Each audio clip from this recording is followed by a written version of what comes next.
During the COVID-19 pandemic, billionaires in the pharmaceutical industry fought for self-interested patent and intellectual property laws. These allowed Moderna to charge up to 20 times the price of production for their vaccines in some of the poorest countries in the world. Transnational corporations are corrupting organizations, moving them away from their true goal, protecting people's rights and building a better world. Corporate capture occurs when corporations leverage wealth and political power to influence crucial policies and decisions within our most important public bodies.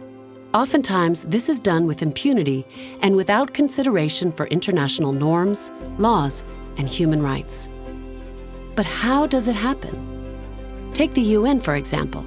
Since 1945, the UN has been fighting for human rights and fundamental freedoms. But as the UN's plans became more ambitious, their funding remained stagnant, leaving them struggling to find financial support. Because of this, many international agencies have opened their doors to private funding from corporations and the world's 1%. But what is the true cost of this support? Intergovernmental organizations find themselves accepting funding from private stakeholders, and with it, their influence. Meaning more and more stakeholders are becoming involved in important decision-making processes, something known as multi-stakeholderism.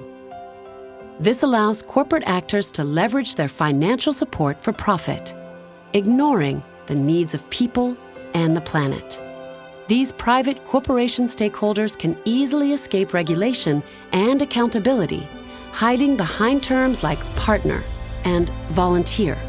Current regulations are often limited to member states and are not enforceable, so transnationals that cross borders prove incredibly difficult to control. So how do we solve it? For years, civil society groups have been pushing for greater accountability, like through the creation of a UN-binding treaty to regulate the activities of transnational corporations and enterprises. The solutions are clear. Adequate funding to international public institutions, which means less reliance on private funds. Transparent conflict of interest policies that help regulate partnerships between public and private. Relying more on regulation and multilateral governance instead of multi-stakeholderism. The promotion of public ownership rather than privatization. And of course, legally binding conventions and rules at all levels to uphold human rights.